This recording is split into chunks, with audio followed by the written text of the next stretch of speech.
beyond surface-level thinking.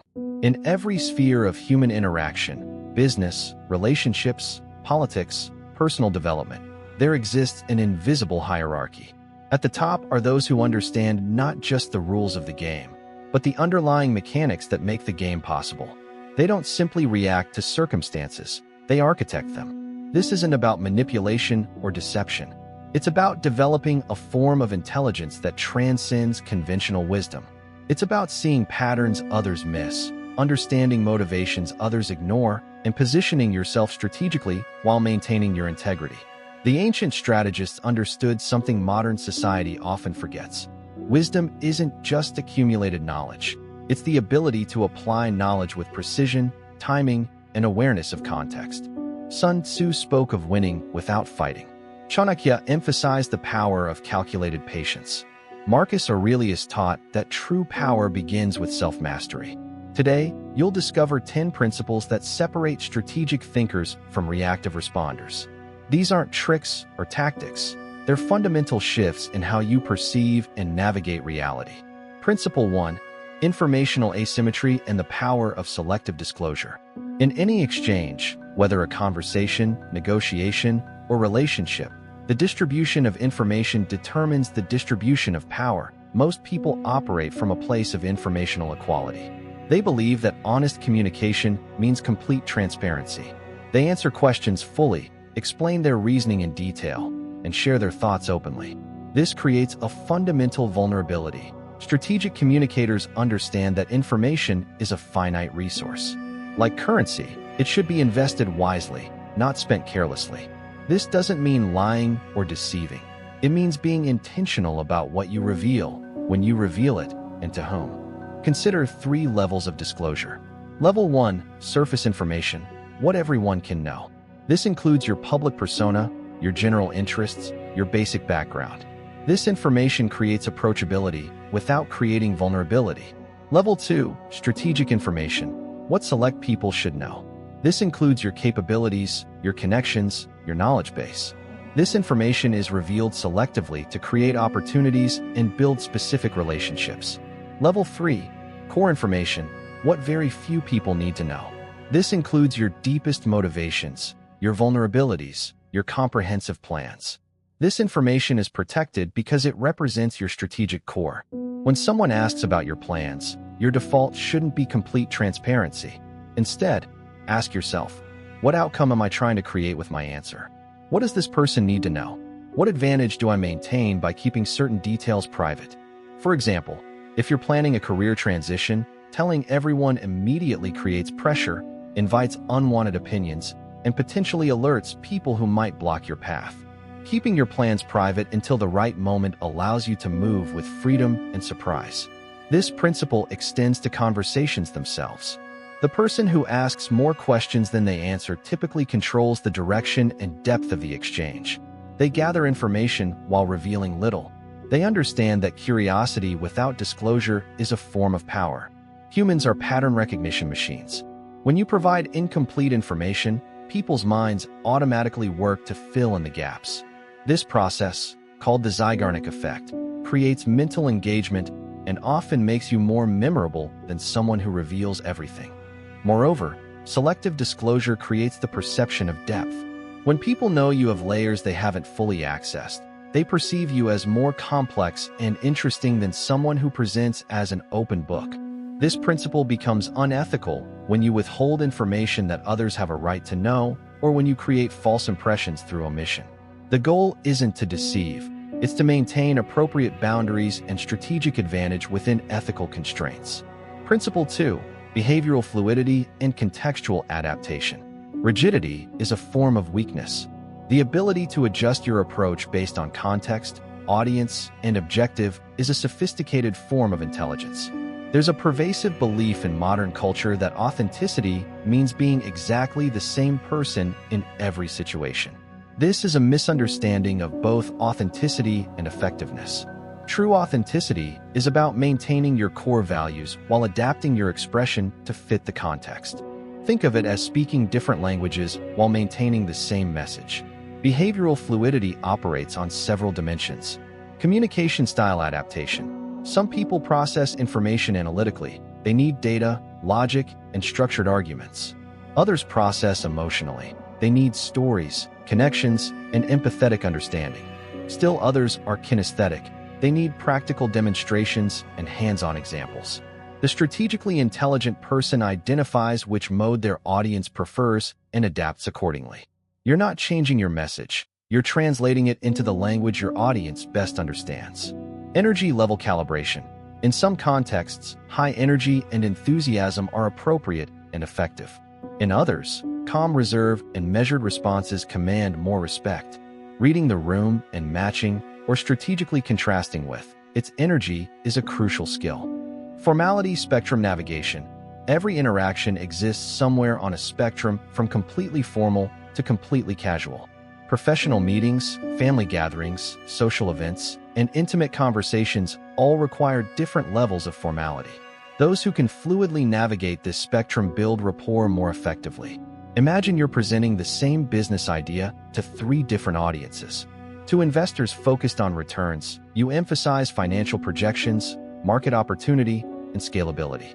To a team of engineers, you focus on the technical innovation, the elegance of the solution, and the interesting problems they'll solve. To potential customers, you highlight the problem you're solving, how it improves their lives, and why it's better than alternatives. Same core idea, 3 different presentations. This isn't being fake, it's being effective. Research in social psychology confirms that people trust those who are similar to them. This is called the similarity attraction principle. When you mirror someone's communication style, energy level, and behavioral patterns, you trigger this unconscious bias in your favor. However, this mirroring must be subtle and genuine. Obvious mimicry creates distrust. The goal is to create resonance, not to perform imitation. Sometimes the most effective approach is to deliberately contrast with your environment rather than adapt to it. When everyone is loud, being quiet commands attention. When everyone is emotional, being calm creates authority. When everyone is agreeing, being the voice of dissent can establish thought leadership. The key is knowing when to adapt and when to contrast, and this comes from accurately reading the situation and understanding your objective. Behavioral fluidity becomes manipulation when you adopt personas that contradict your core values, or when you use adaptation to exploit others' trust. The line is this: adaptation should make genuine connection easier, not facilitate deception. Principle 3. Outcome independence and the paradox of non-attachment. The less you need a specific outcome, the more power you have to influence that outcome in your favor. This is perhaps the most counterintuitive principle of strategic intelligence, and it's also one of the most powerful. Desperation is visible. When you need something badly, a job, a relationship, a deal, that need emanates from you in ways both obvious and subtle. It affects your body language, your tone of voice, your willingness to compromise, and your ability to think clearly. Neediness creates several strategic disadvantages. Negotiation weakness. When you must have something, you negotiate from scarcity rather than abundance. The other party senses this and extracts concessions. Decision quality degradation. Attachment to specific outcomes clouds judgment.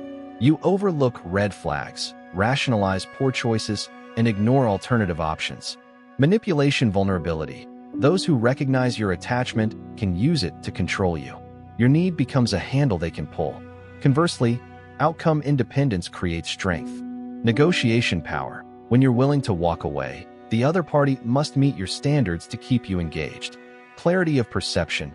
Without emotional attachment distorting your view, you see situations more accurately.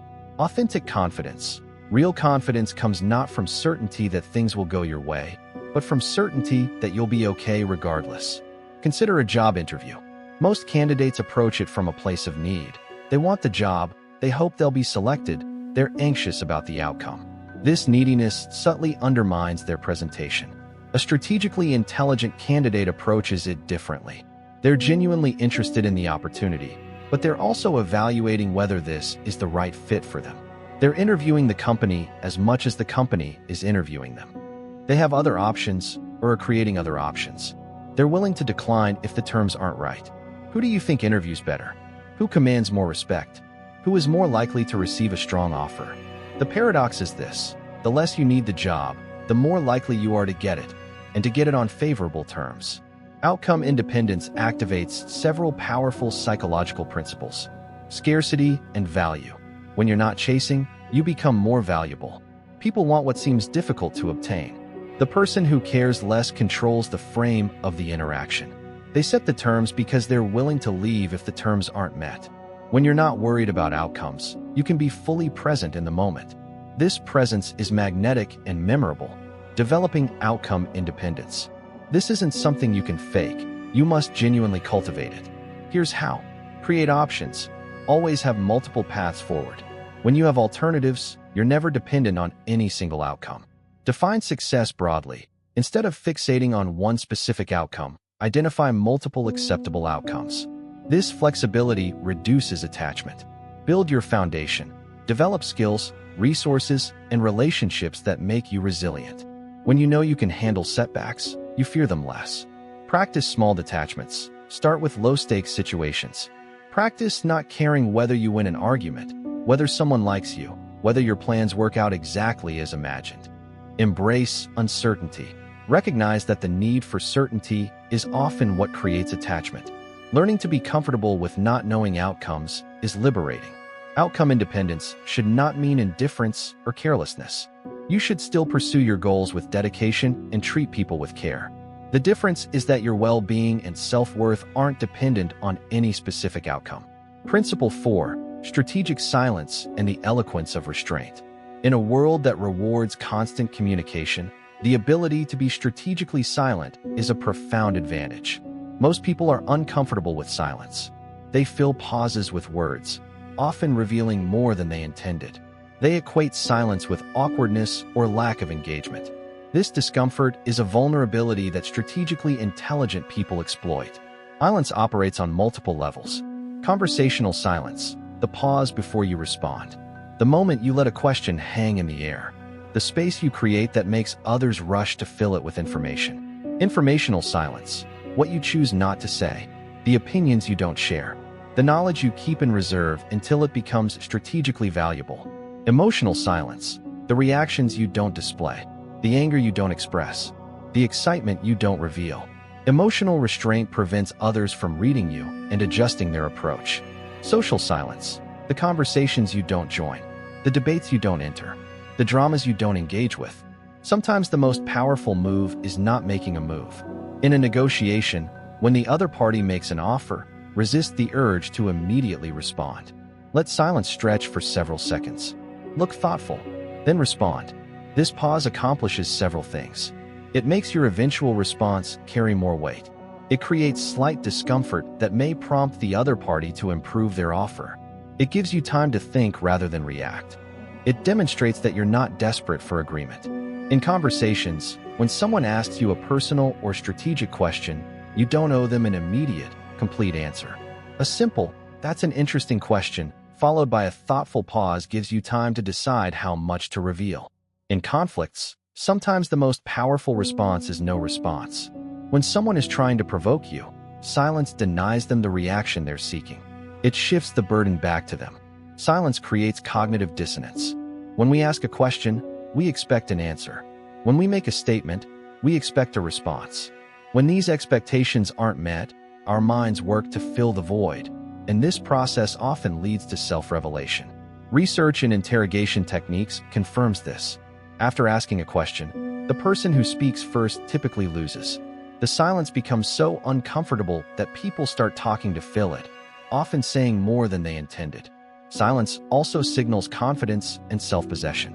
People who need constant validation and engagement appear insecure. Those who are comfortable with silence appear self-contained and powerful. The power of silence is magnified when you're typically articulate and engaged. If you're always silent, it becomes your baseline and loses impact. But if you're usually communicative and then become strategically silent, that shift is noticed and carries meaning. You can use this pattern strategically. Be warm and engaging with most topics, but become quiet around specific subjects you want to protect. Be responsive to most people, but create distance through silence with those you want to influence differently. Be expressive in most situations, but emotionally restrained in high-stakes moments. The types of strategic silence. Receptive silence. listening deeply without interrupting, allowing others to fully express themselves. This builds trust and gathers information. Evaluative silence, taking time to think before responding. This demonstrates thoughtfulness and prevents reactive mistakes. Tactical silence, deliberately withholding response to create pressure, uncertainty, or space for others to reveal themselves. Protective silence, refusing to engage with provocations, gossip, or conversations that don't serve you. Strategic silence becomes problematic when it's used to evade accountability, withhold information others have a right to, or manipulate through passive aggression. The goal is thoughtful restraint, not evasion or manipulation. Principle 5. Psychological mirroring and resonance creation. People trust those who reflect their own values, communication styles, and ways of seeing the world. This principle goes beyond simple mimicry. It's about deeply understanding another person's psychological landscape and demonstrating that understanding in ways that create genuine connection and influence. Every person you interact with has a unique psychological profile composed of core values, what they believe is most important, security, freedom, achievement, connection, fairness, etc. Communication preferences, how they prefer to process and exchange information, analytical, emotional, practical, conceptual. Emotional patterns, their typical emotional responses and what triggers them. Identity narratives, the stories they tell themselves about who they are.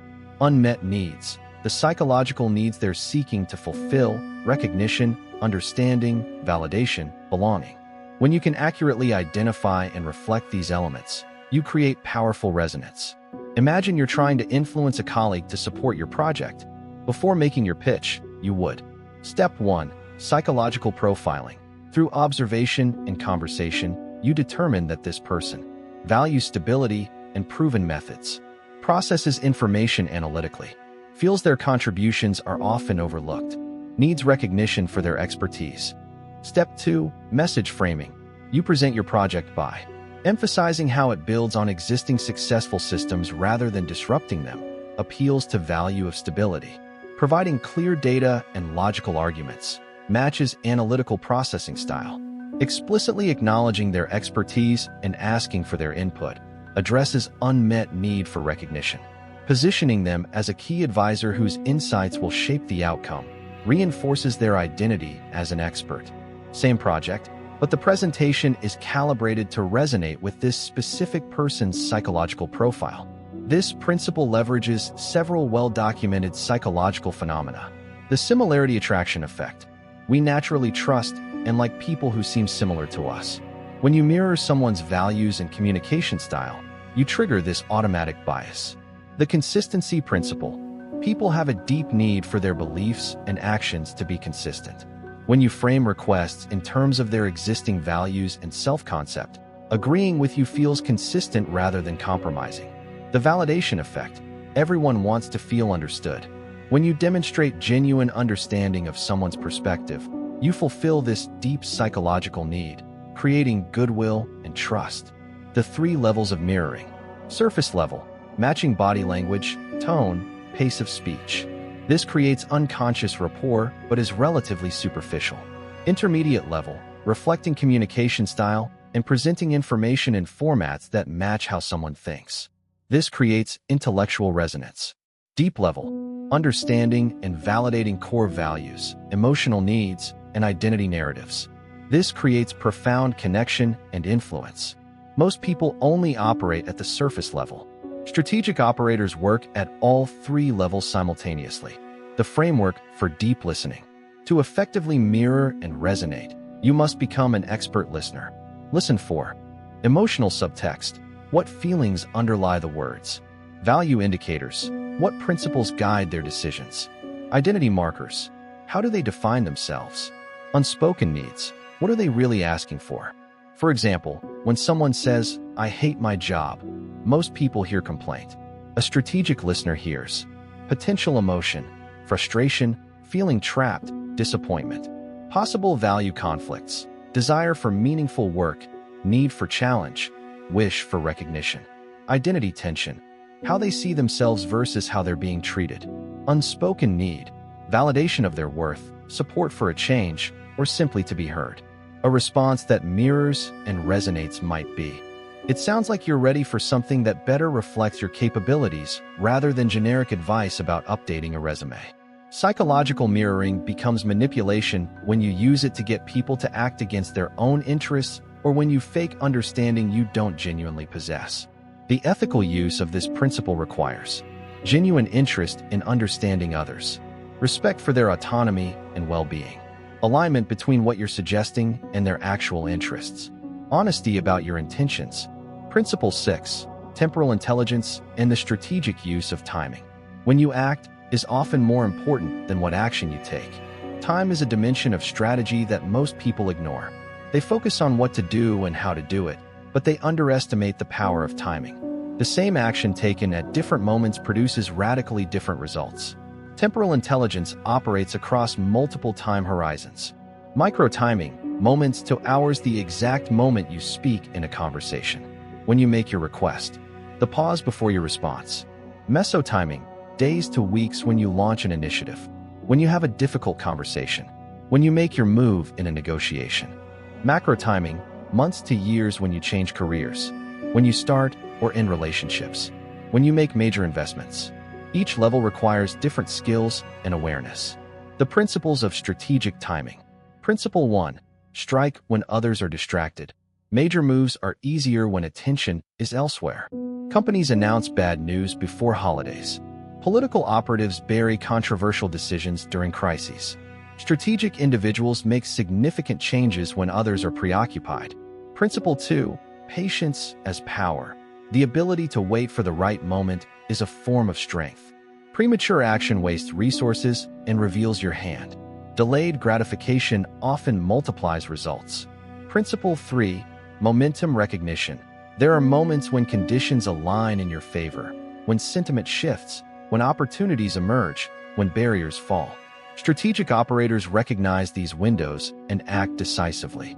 Principle 4. Rhythm disruption. Everyone operates on rhythms, daily routines, seasonal patterns, predictable cycles. Unexpected timing disrupts these rhythms and creates advantage through surprise. In negotiations, don't make your best offer first. Don't accept the first offer. Create time pressure for others while maintaining flexibility for yourself. Make concessions slowly and extract maximum value for each one. If you're negotiating salary, wait until you have the offer before discussing numbers. That's when you have maximum leverage. In difficult conversations, choose timing carefully. Not when emotions are high. Not when either party is stressed or tired. Not in public settings where face-saving becomes an issue. Create the conditions for productive dialogue before initiating it. In career moves, don't quit your job before you have your next move planned. Don't start job searching when you're desperate. Build skills and relationships during stable periods so you can move from strength, not necessity. In relationship dynamics, don't have serious conversations during conflicts. Don't make major decisions in emotional states. Don't respond immediately to provocations. Create temporal space for clarity. Timing leverages several psychological principles. Decision fatigue. People make worse decisions when they're mentally exhausted. Late in the day, after many decisions, people become more pliable and less analytical. Emotional state influence.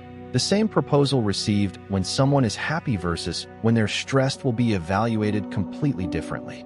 Commitment and consistency. Once someone has committed to a course of action, they're psychologically invested in following through. Timing your request after they've made related commitments increases acceptance. The scarcity principle. Limited time opportunities create urgency and reduce deliberation. Strategic timing can create real or perceived scarcity. Creating your own timing. You don't have to wait passively for the right moment. You can engineer it. Prepare the ground.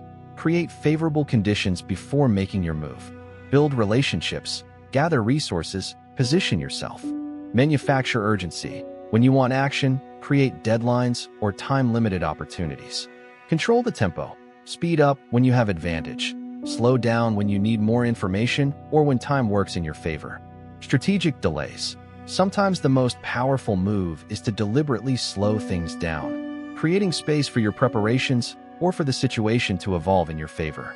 Information has different impacts at different times. Reveal information early to shape perceptions and set the narrative. Reveal information late to maximize impact and minimize counter-response time. Reveal information gradually to maintain ongoing influence and attention. Withhold information until it becomes strategically valuable. Principle 7. Pragmatic ethics and situational morality. Rigid moral frameworks often fail in complex situations. Strategic intelligence requires the ability to make difficult decisions based on context and consequences rather than simple rules. This is the most philosophically challenging principle, and it requires careful examination. Most people operate with one of two moral frameworks. Deontological ethics. Certain actions are inherently right or wrong, regardless of consequences. Rules-based morality. Consequentialist ethics. Actions should be judged by their outcomes. Results-based morality. Pragmatic ethics recognizes that real-world situations often require a more sophisticated approach. Context-sensitive morality. The same action can be right in one context and wrong in another. Honesty is generally good, but radical honesty in every situation can cause unnecessary harm. Loyalty is generally good, but loyalty to someone causing harm becomes problematic. Hierarchy of values. When values conflict, you need a framework for prioritizing. Is honesty more important than kindness? Is personal loyalty more important than organizational integrity? Is short-term harm acceptable if it prevents greater long-term harm? Responsibility for outcomes. Pragmatic ethics holds that you're responsible not just for your intentions, but for reasonably foreseeable consequences of your actions. The difficult truth. A friend asks your opinion about their business idea. You can see it has fundamental flaws that will likely lead to failure. Do you? Tell them what they want to hear, kind but potentially harmful. Give brutally honest feedback, honest but potentially damaging to the relationship. Provide constructive criticism calibrated to what they can hear. Pragmatic approach. The pragmatic approach considers what outcome serves their best interests. How can you communicate truth in a way they can receive? What's the right balance between support and reality checking?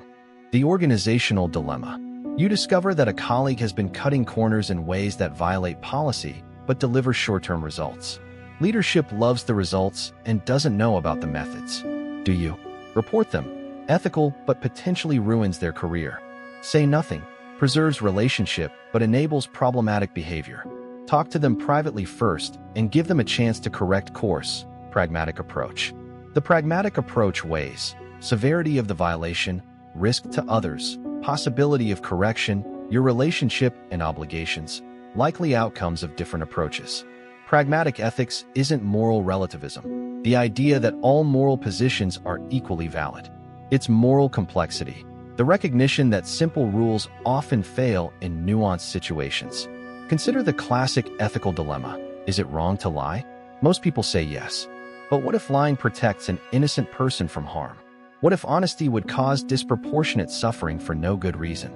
Suddenly, the simple rule becomes inadequate. Pragmatic ethics requires situational awareness, understanding all relevant context before making judgments. Consequential thinking, considering likely outcomes of different choices. Value hierarchy, having a clear sense of which values take precedence when they conflict.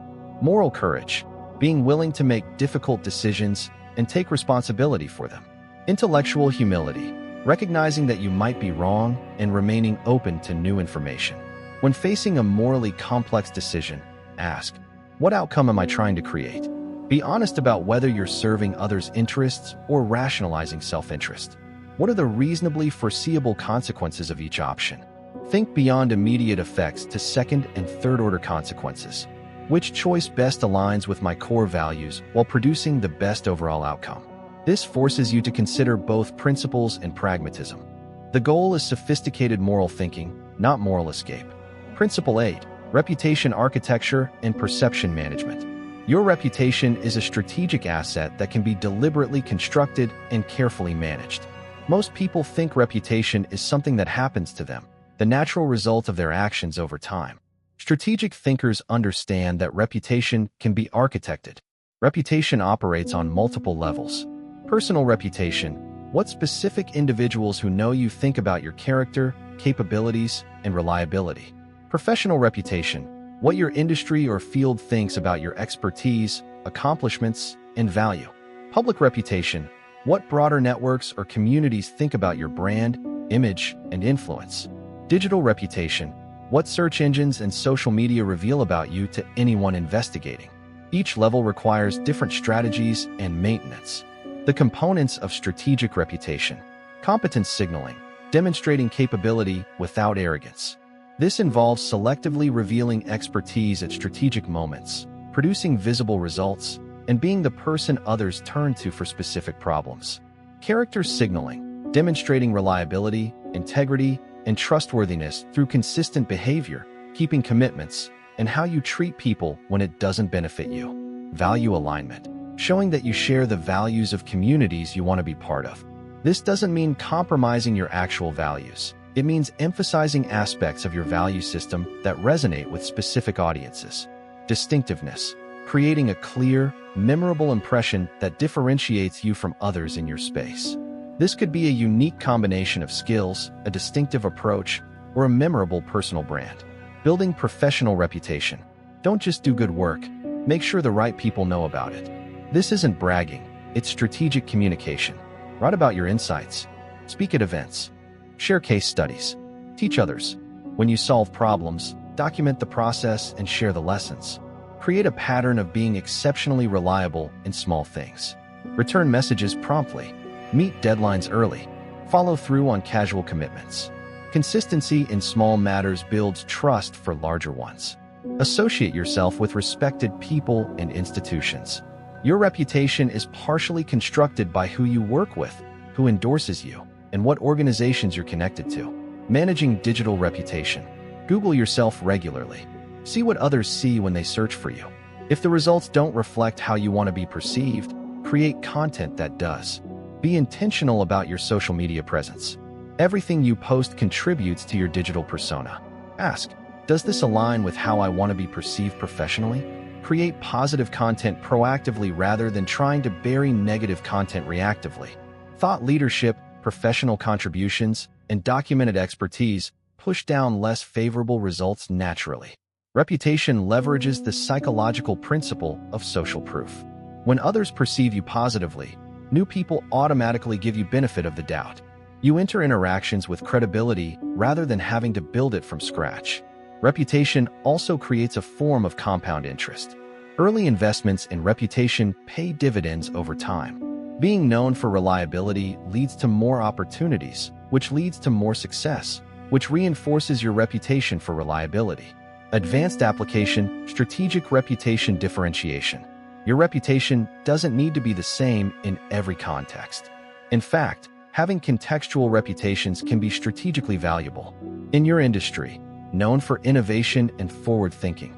In your organization, known for reliability and getting things done. In your community, known for generosity and connection building. Among peers, known for intellectual depth and nuanced thinking. These aren't contradictory, they're different facets of a multidimensional reputation. Reputation management becomes problematic when it involves deception about capabilities, manipulation of information to hide failures, or building a persona that fundamentally misrepresents who you are. The goal is to strategically highlight your genuine strengths and value, not to create false impressions. Principle 9. Resource leverage and the multiplication of effort. Strategic intelligence isn't about working harder, it's about making every action count for more. The difference between those who achieve modest success and those who achieve extraordinary success is rarely effort. It's leverage. Leverage comes in several forms. Financial leverage, using capital to multiply returns. Investing rather than just earning. Making money work for you. Relationship leverage, building networks where one relationship opens doors to many others. Being connected to connectors. Knowledge leverage, learning principles that apply across domains rather than isolated facts. Understanding systems rather than just components. Time leverage, creating systems, automation, and delegation that produce results without constant personal input. Reputation leverage, using credibility to accelerate trust and create opportunities that would otherwise take years to access. Time leverage in practice. Instead of answering the same question repeatedly for different people, create a document or resource that answers it once for everyone. This is why thought leaders write books and create content. They leverage their ideas across many people without repeated effort. Instead of doing every task yourself, identify what only you can do and delegate or automate the rest. Your time is finite. Leverage multiplies it. Instead of building skills in isolation, learn skills that multiply each other. Communication plus technical expertise is worth far more than either alone. Strategy plus execution ability creates more impact than either skill individually. Leverage is fundamentally about creating asymmetry, where your input produces disproportionate output. This is how small advantages compound into major successes over time. Consider two people who both work hard. Person A works 60 hours a week trading time for money. Their income is directly proportional to their hours. They build no systems, no assets, no leverage. Person B works 60 hours a week initially, but spends 30 of those hours building systems, relationships, and assets that eventually produce results without constant input. Over time, their results multiply while their required input decreases. 10 years later, Person B is achieving far more while working less because they've built leverage. Regularly examine your activities through the lens of leverage. Question 1. Am I trading time for results linearly? Or am I creating systems that multiply my effort? Question 2. Am I building assets, skills, relationships, reputation, financial, that will continue producing value? Or am I focused only on immediate consumption? Question 3. Could this task be automated, delegated, or eliminated entirely? Question 4. Am I learning things that will be useful once, or principles that will be useful forever? Question 5. Are my relationships diverse enough to provide network leverage, or am I building redundant connections? The most powerful leverage comes from stacking multiple forms. Example 1. Content creation. You write an article, time investment. It demonstrates expertise, reputation leverage. It reaches thousands of people, audience leverage. Some become clients, financial leverage. Others share it, network leverage. It ranks in search engines, ongoing visibility leverage. Single effort, multiple forms of leverage, compounding returns. Example 2. Skill development. You learn public speaking, skill investment. You get invited to speak at events, reputation leverage. You meet influential people, relationship leverage. You get client opportunities, financial leverage. You build a personal brand, long-term asset leverage. One foundational skill creates multiple leverage points. Principle 10. Outcome orientation and results-based thinking. Strategic intelligence ultimately measures success by results, not intentions, effort, or process. This final principle integrates all the others. Without outcome orientation, strategic thinking remains theoretical rather than practical. Most people confuse activity with achievement. They believe that working hard, following the right process, or having good intentions automatically leads to success. Reality is less forgiving. Results-based thinking requires several mental shifts. From process to outcomes, the question isn't, am I following the right steps, but am I achieving the desired result? From effort to effectiveness, the question isn't, am I working hard enough, but is my effort producing the outcome I want? From intentions to impact, the question isn't, did I mean well, but what actually happened as a result of my actions? From activity to achievement, the question isn't, am I staying busy, but am I making measurable progress toward my goals? In goal setting, poor goal, I'll work on my business every day. Better goal, I'll acquire 10 new clients in the next quarter. The first measures input, effort. The second measures output, results. Only the second tells you if you're actually succeeding. In professional development, poor approach, taking every available training course and reading every business book. Better approach, identifying specific skills that will directly impact your goals and developing those with measurable improvement targets. Activity versus achievement. Learning things generally versus learning things strategically. The world rewards those who understand how it actually works, not how we wish it worked.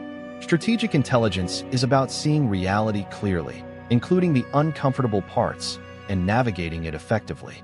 You can be ethical and strategic. You can be kind and powerful. You can care about others and still protect your own interests. These aren't contradictions. They're the marks of sophisticated thinking. The goal isn't to become cynical or calculating. It's to become wise, effective, and impossible to manipulate while remaining fundamentally good.